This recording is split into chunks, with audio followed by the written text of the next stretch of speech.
Welcome to our special podcast series for the 16 Days of Activism Against Gender-Based Violence, running from November 25th to December 10th. With your host, Sharmin Prince, and together, we'll shine a light on some of the urgent issues of gender-based violence. In this series, we'll delve into personal stories, legal insights, and share vital resources that empower individuals and communities to take action.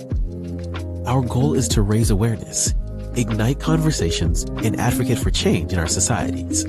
Join us as we embark on this critical journey to stand against violence, uplift survivors, and promote a world free from fear and abuse. Let's get started.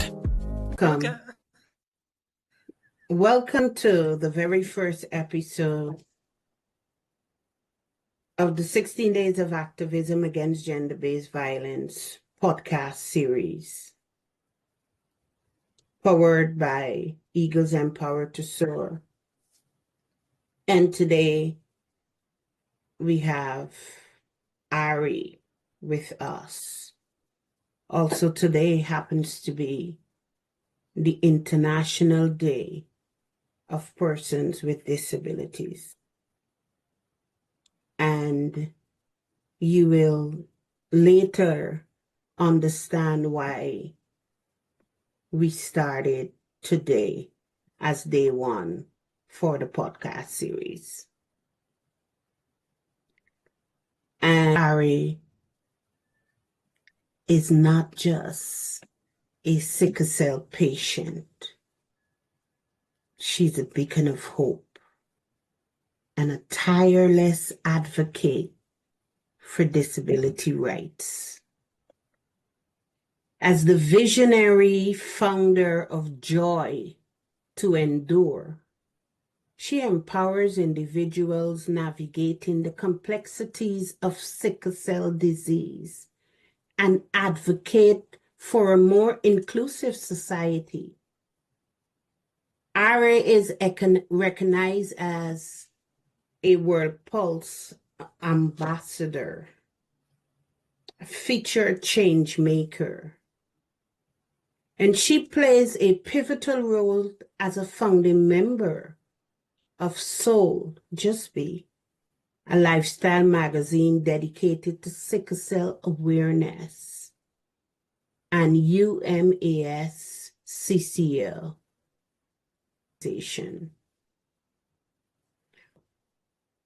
Through her insightful blogs at joytoendure.com, ARREY shares her journey and knowledge, aiming to educate and inspire those around her. When she's not engaging in advocacy or seeking personal growth, ARREY indulges her passion for reading, writing, cooking, and traveling, constantly enriching her understanding of the world. In this episode, we invite you to delve into the intersection of gender and disability as ARREY sheds light on the unique challenges and triumphs faced by women with disabilities, especially within the context of sickle cell disease. Prepare to be inspired by her story and her insights. ARREY, welcome to the Anything Gender podcast.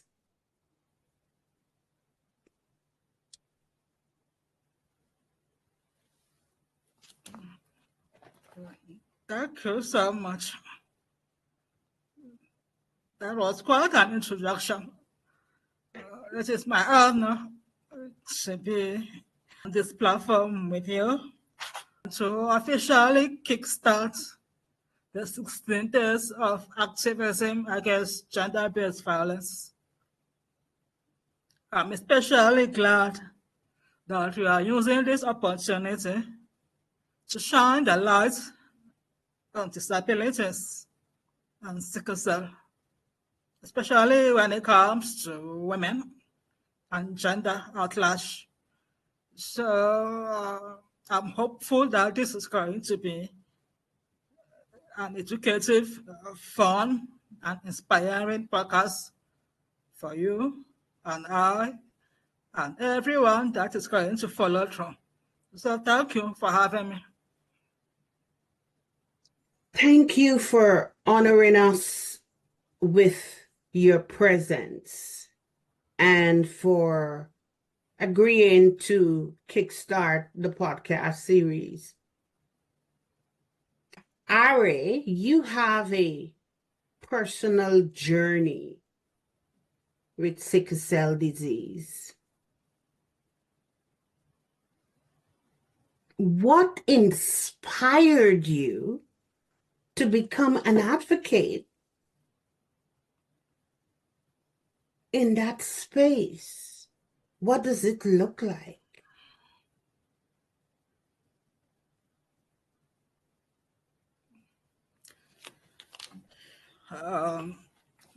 You are right. I was born with sickle cell and I was diagnosed at the age of 2. So, to say, I've lived my whole life navigating the challenges and challenges of living with sickle cell. But inspiration to step to the show of advocacy started somewhere around 2015-16,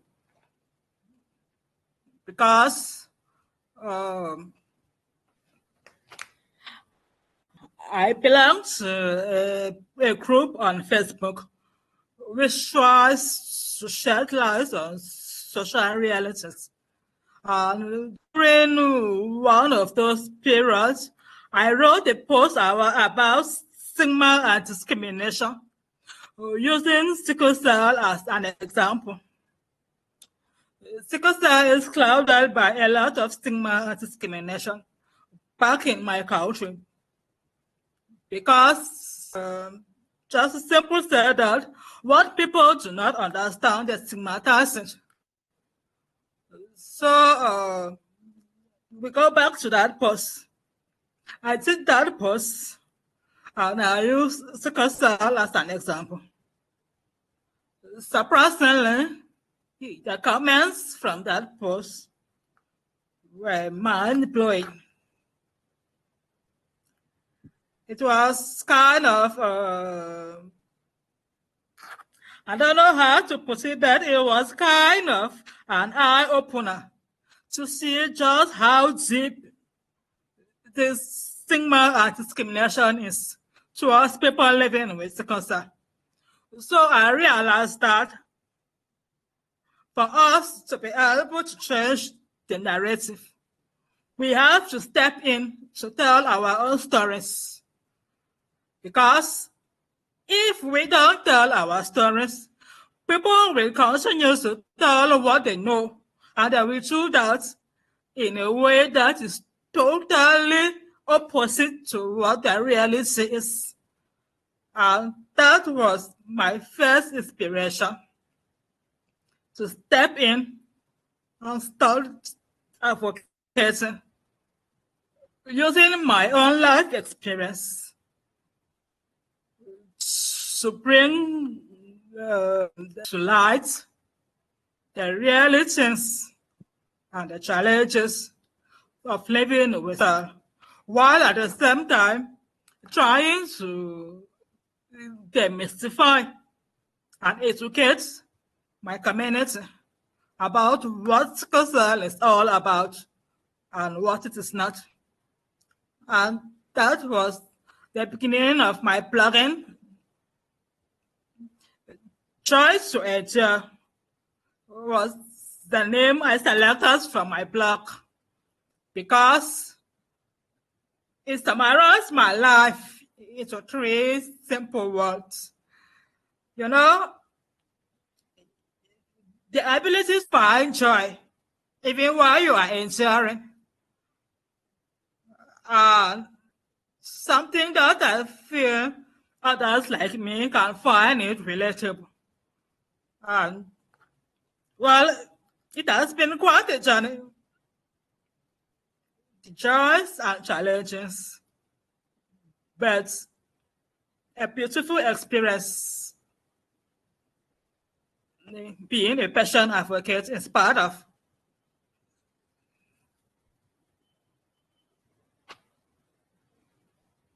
Thank you. And I thank you for sharing that, because you shifted my questions. And I want to ask you, what story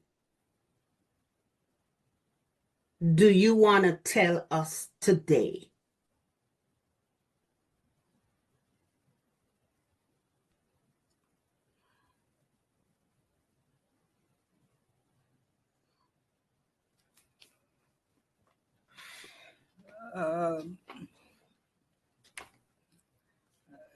And since we are focusing on disabilities, women, I think I would like to share my experience as someone who is also living with a disability.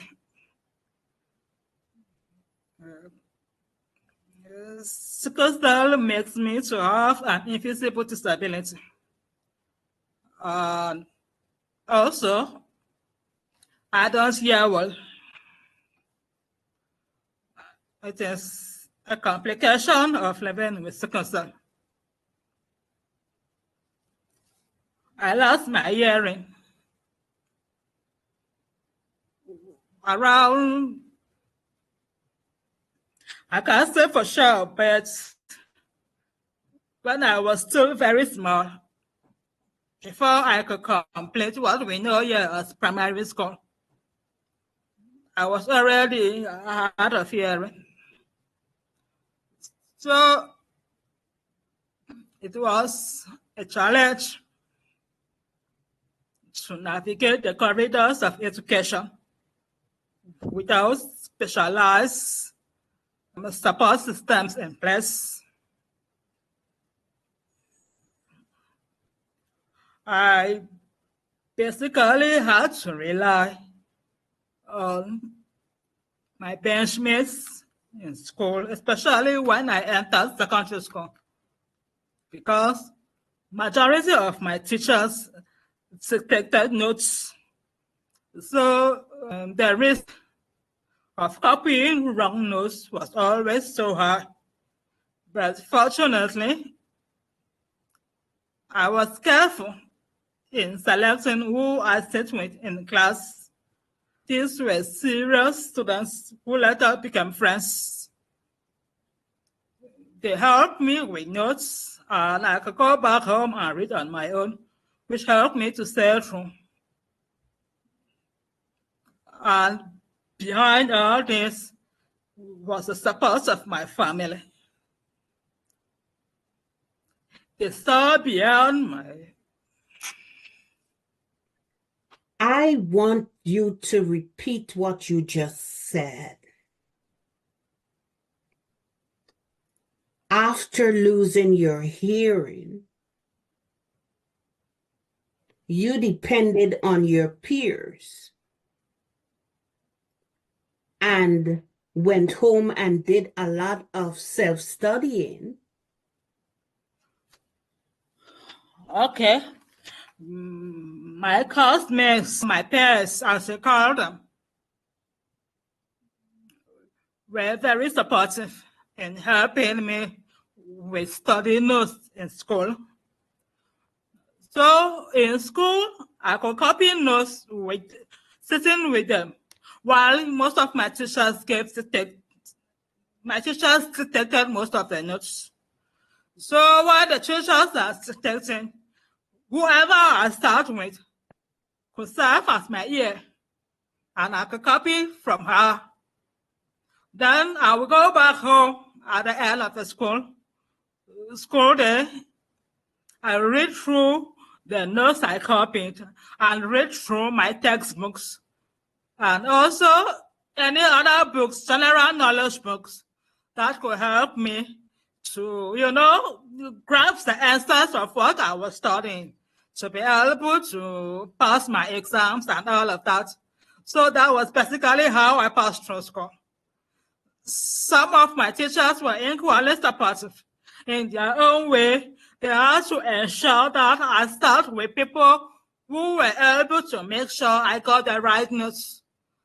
So that was the way I was able to pass through school, because back then and even now, specialized support for people with disabilities is non-existent, very, very minimal. So behind all of this, I also have my family to thank for, because they refuse to put me into a box. They saw beyond my disabilities. They saw potential, and they cheered me all along to go to school. And up to today, they have remained my biggest challenges. And that is why I'm able to do what I'm able to do today.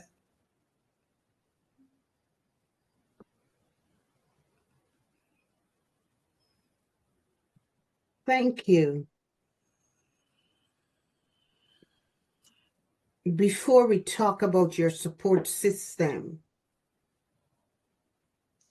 tell us a day in the life of a sickle cell, a person living with sickle cell.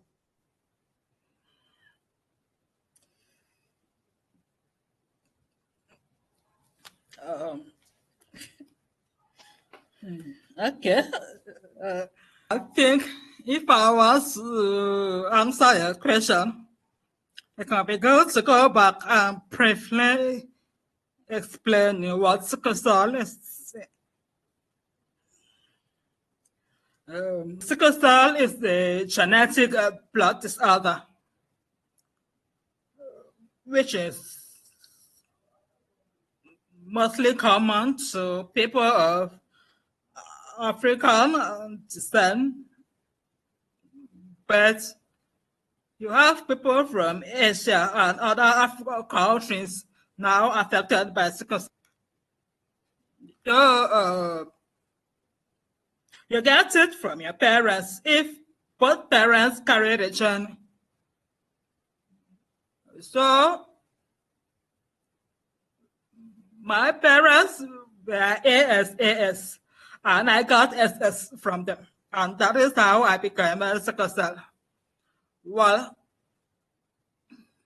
it is a situation, a condition that is characterized by intense body pains. You kind of feel pains on your joints, your head, anywhere of your body can pain you at any given time. So a typical day, you can be smiling now, and the next minute you are crying because you are suddenly feeling the pain. And sometimes it is bearable. Most times you end up in the hospital.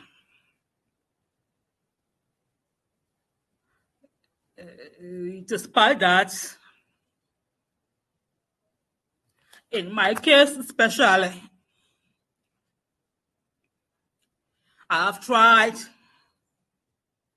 not to make my life revolve around the sickle cell pain. I've tried to take advantage of those pain-free days and do the most I can do to make my life a bit better. I've tried to develop a more positive outlook in life. And let me just say, I've tried to turn my pain into purpose. Because I realized that dwelling so much on the pain will not make that pain go away. On the contrary, it will make me miss out on the small, everyday beauties of life. It can make me, dwell so much on the negative. That could be a big cause of depression and a mental fatigue. So, while I try not to minimize the challenges of what it means to live life as a sickle cell patient, I'm also trying to focus more on the small blessings. Stay positive in spite of. So, yes, it is challenging. Very, very difficult. We manage the sickle cell with medications. And these medications are costly. It is like without these medications, you don't have life. Because whether you like it or not, you have to take them every day. Your life depends on that. The cost is heavy, very, very heavy. But somehow we manage to move on with that. For me,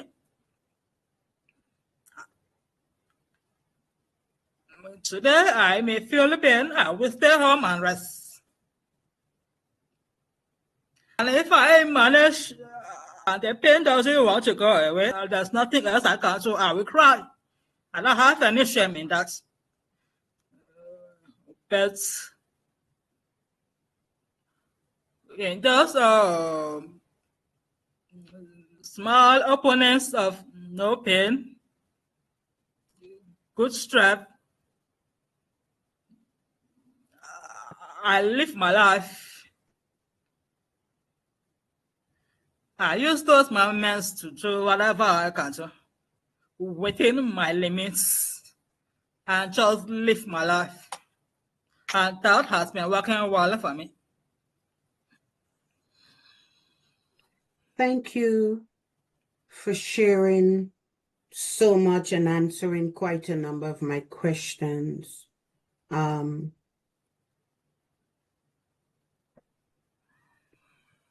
You have given us an understanding of what is sickle cell and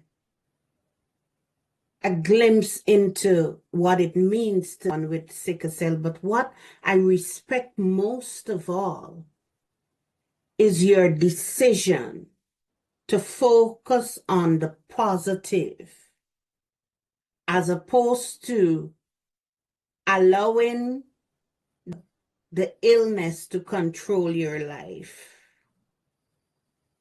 And your perspective and understanding of this disease is inspirational. And you're living in Cameroon.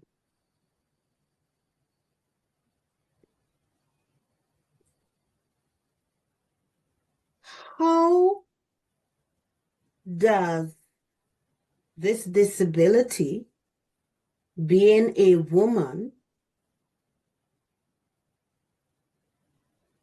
and culture intersects?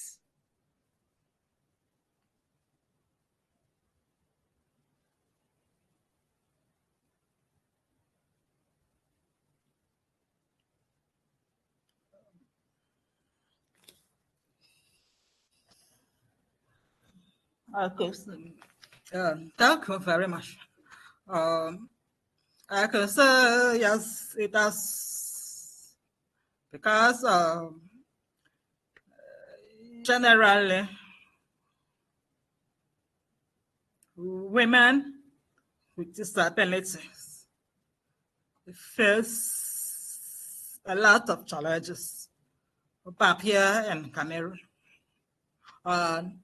Being disabled with a health condition, it's like I'm dealing with double jeopardy,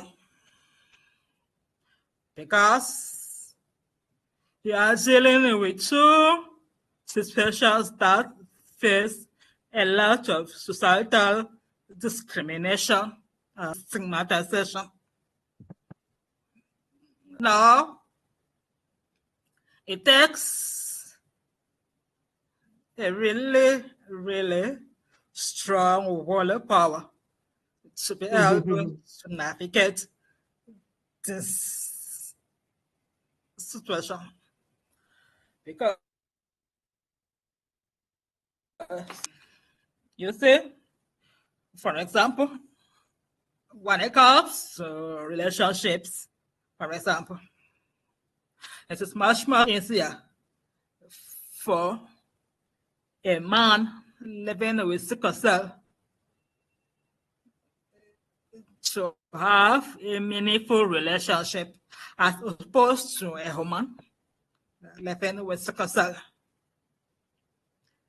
Part of the first challenge is, yes, the disadvantages are higher for the woman, because, like I said earlier, she's already disadvantaged of the fact that she was born female. And this is further compounded by the fact that not only is she born female, she is born with a disability and a health condition that is stigmatized, discriminated against. So everything revolves around that and makes it extremely difficult to navigate the gender ecosystem. So yes, it plays a role.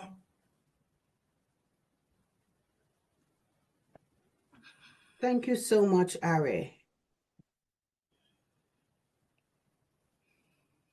How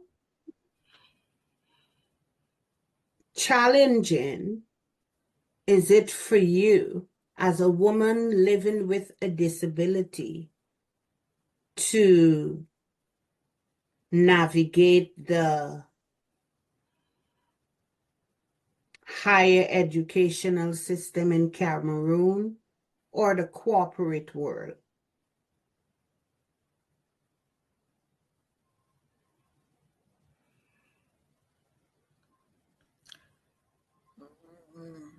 Well,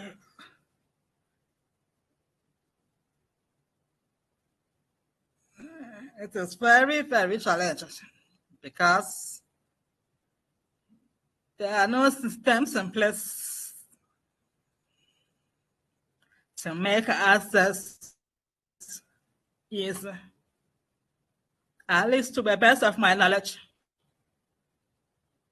I did not benefit from any of such systems while I was schooling.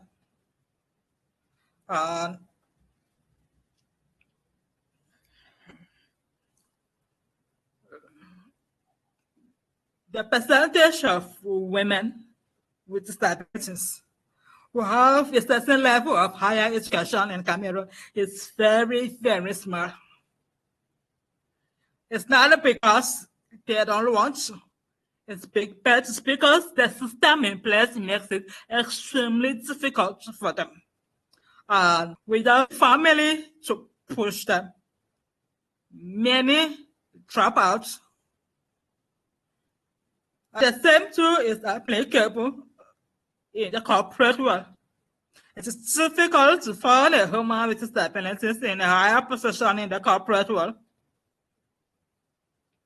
There was a period of time when there was a massive recruitment sponsored by the government. That time, I have just left school and was trying to look for a job.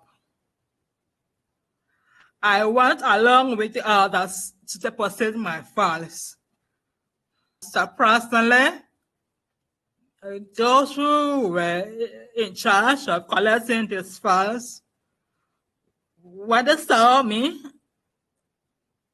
their question to me was, "Are you sure you have a disability?" They found that difficult to understand or to believe that I have a disability. You see, I didn't come wheeling in. I didn't come tapping or bouncing with crutches. And most especially, I didn't come shabby, like somebody who is,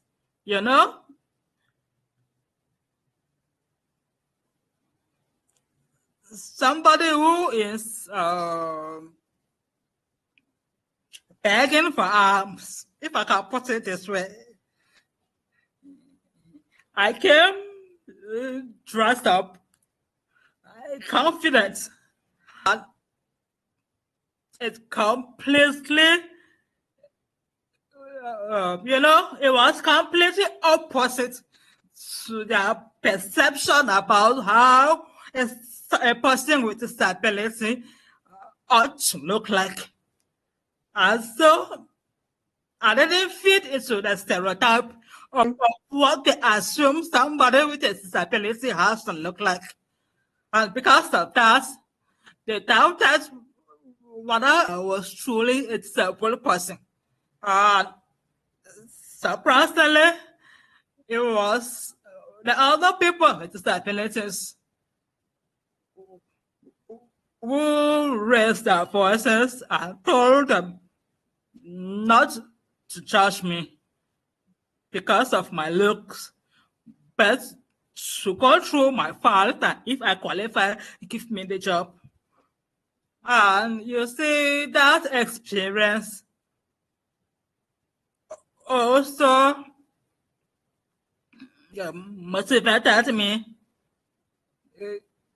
to start fighting and speaking out against disabilities and inclusive spaces.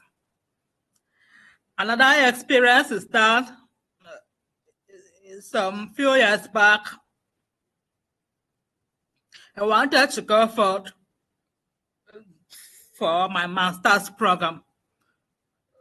But unfortunately, I had to drop out because this program was online and it was not inclusive. So it was very, very difficult for me to follow the lectures and to participate. And because of that, I had to drop out. It was disappointing because I really wanted to do that program. So it is tricky and very, very challenging for women with disability to navigate higher education or the corporate world in Cameroon because the opportunities are not there. Accessibility is lacking in the vast majority of places. Many speak inclusion, but the reality is far from. Thank you. You have raised so many points. I am going to ask you to touch a little of some of the common stereotypes you encounter as a woman with disability. Common stereotype. It's the same like someone who has a mental illness. Their expectation is to look a certain way. How do you overcome those challenges? I'm going to ask you that question first, and then we will revisit inclusivity.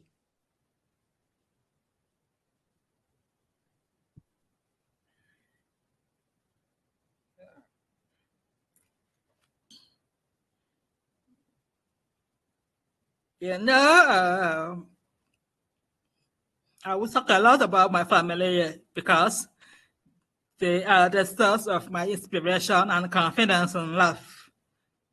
So they raised me to be a confident young woman in spite of. And because of that, I don't let anyone look down on me. The first common stereotype is that if you have a disability, you have to look unkempt, shabby, not moving around with folders looking for a job, but sitting somewhere along the streets with a ball begging for alms. That is a very big stereotype. So, if you appear neat, educated, confident, it is hard for many people to get off this rough mentality and accept that you have a disability, especially if you are not willing in tapping, because they have limited disabilities to people who are righteous, people who work weekends, people who tap as I work.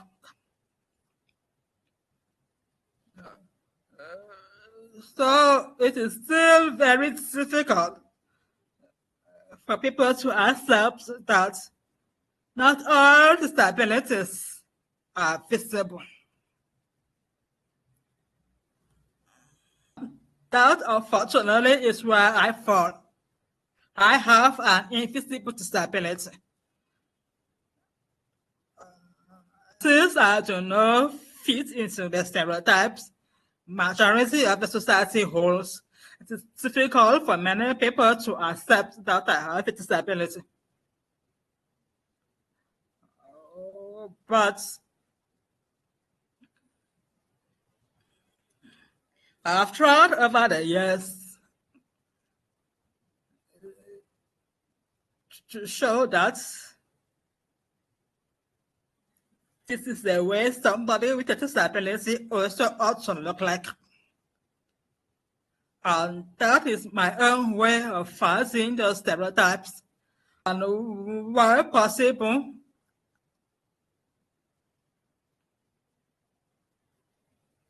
I think I've been able to help a few people change their perceptions about how someone with a disability ought to look like. And I think that is good for a start. What are the ways someone with disability can overcome the stigma, the stereotype, the discrimination? Share some techniques that you used to help those who may be listening to defy. I'm sorry, I know I'm not. To defy societal norms and expectations. Okay. And I have to say further, one thing I think I should know. I love fashion. So they expect us to look shabby. I show them that you can look wild, dress up and look wild, but it doesn't change the fact that you have a disability. So fashion is one of the tools I use. I dress up confidently, and I don't give people the chance to look down on me. Another way I help people is to make them understand that being disabled in one part of your body doesn't mean you are disabled in every part of your body. Beautiful. You might be using your crutches. Use it with pride. That's part of your life. Your crutches help you to navigate the corridors of life. But what gives you that force is your brain. So use your brain. Your brain is there for a purpose. Use it. You don't have to let anybody look down on you because of maybe you're moving with a crutch or you're using a wheelchair. You have your brain, use it. And wherever possible for me, I'm learning to step into my power and claim my space on the table wherever possible. And if that space is not available, I ask for it, because if I don't step in to claim that space on the table, somebody else will step in and claim that space for me. And that person is not going to represent me. So you have to be confident enough to know that you belong on the space. So step in and claim your space. It begins with you having that self-confidence in yourself. It is not arrogance. It is not ego. It is just self-awareness. Your worth. You are aware of your worth and you are willing to use it. And that is something I try to instill in others who follow me, especially those who have similar disabilities like me. Thank you so much, ARREY. And how do you step into your power?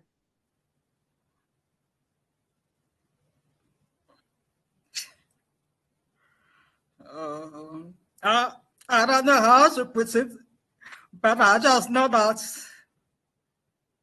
if I find myself in a situation where I know that my voice is being trampled upon, I just stay quiet. I speak out.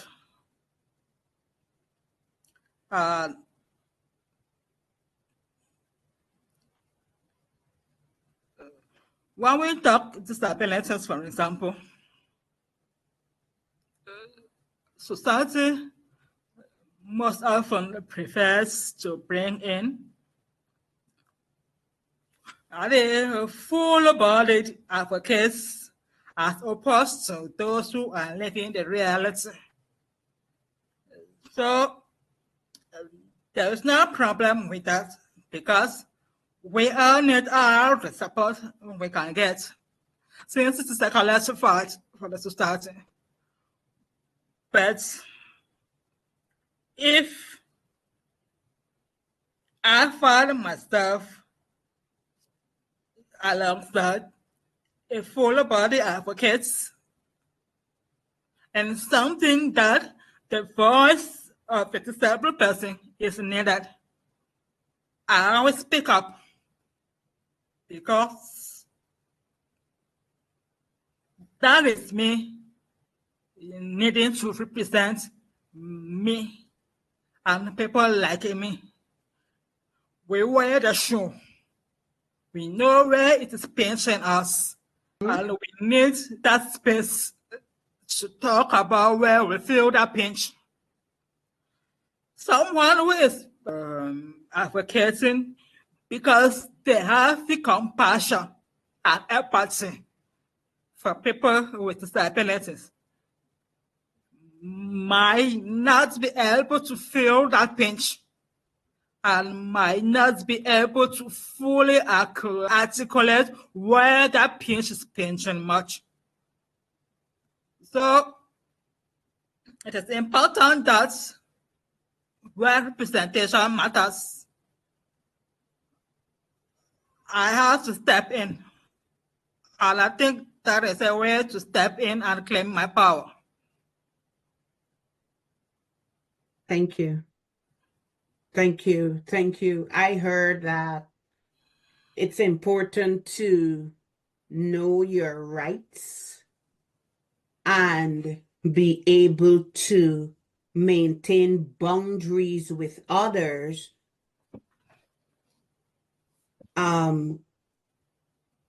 when they're even attempting to violate your rights. I heard you mention different stakeholders and the importance of becoming, as you were speaking, the importance of partnerships, because a stakeholder may not have the personal experience with sickle cell, but they might be a caregiver.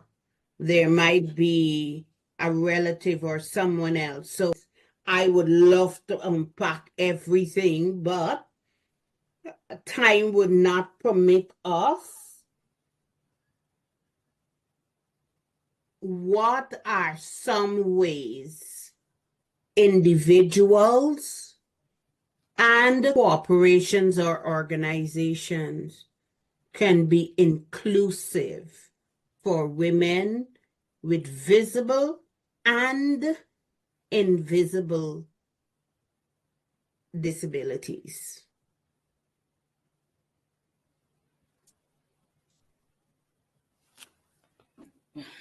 There are many ways that can happen.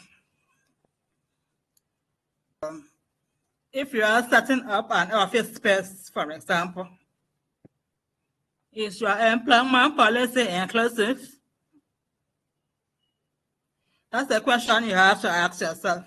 Now, if you employ a woman with a disability,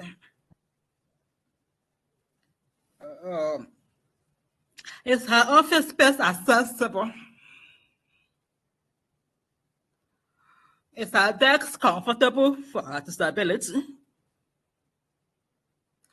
If the person is like me, with hearing challenges, how do you ensure that she can fully benefit and participate in office policies during staff meetings, for example?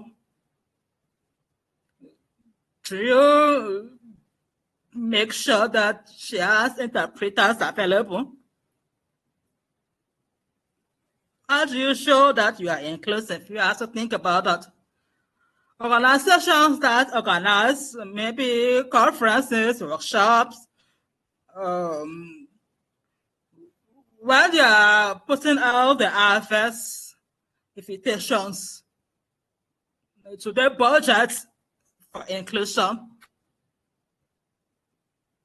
because most of the time what I hear is, we did not budget for that, but we will try to do that next time. So it is important for people to think about that before, because there are many people out there with disabilities who are interested in such things and who want to benefit from it. They want to participate, they want to share their knowledge, but they are limited because there is no plan for inclusion involved in the planning process. So you have to think inclusion.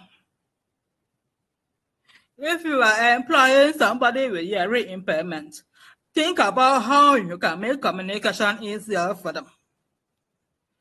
If you are employing somebody on a wheelchair, think about how accessible your office space is for them.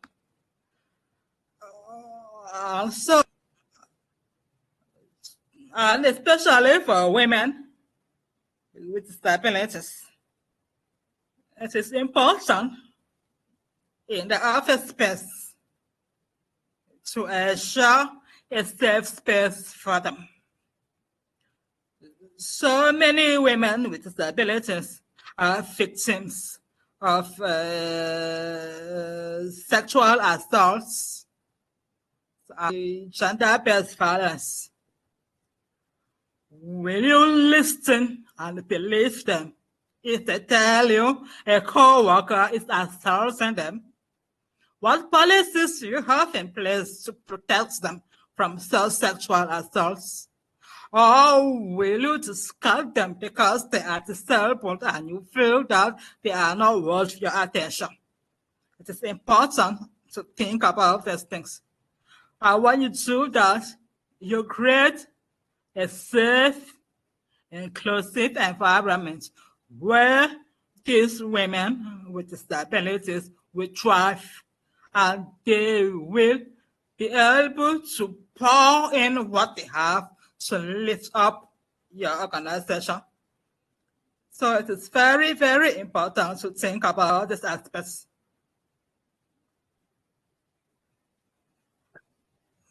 Thank you for raising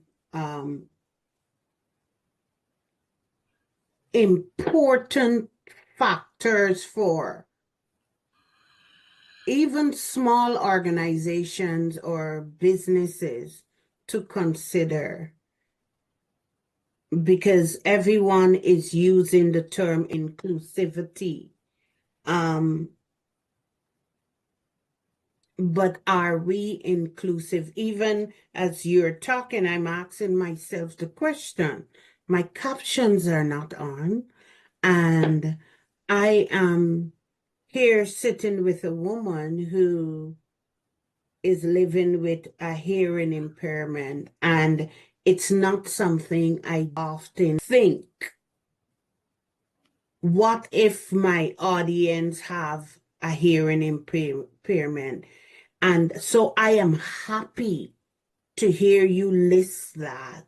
And now it is something that I would be considering much more in everything that I do. So I want to thank you.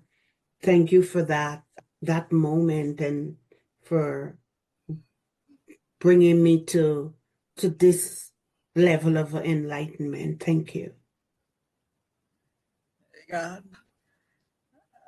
I'm happy to hear that, and I'm happy to see that you have been thinking about this and will make changes going forward. That is one word defines for inclusion. Thank you. You're welcome. You're welcome. You're welcome. And in closing, what would you like to leave with our audience? Tell us also a little about your organization and where we can get information about it. And if someone wants to lend support and to know more about sickle cell, what do they do? Where do they go? Yeah. Thank you for bringing that up. My organization focuses more on a more holistic approach to sickle cell advocacy. I'm not only focusing on the pain, though it is the most important factor in sickle cell. I'm focusing also on the whole person. So I give support, provide access to medication, provide access to training and skills, because I believe in empowerment and our ability to help these individuals grow beyond dependency to living independent lives. So we want to empower them with skills. I blog joy2enjoy.com. I'm also active on social media, especially on Facebook, as ARREY ECHI.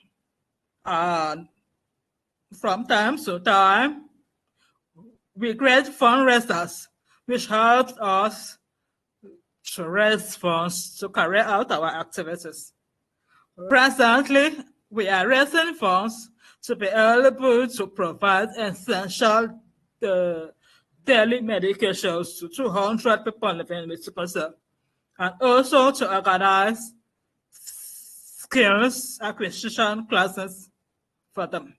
So if anyone is listening or wish to support us, I will be grateful to share the link with you so that you can share it with your audience.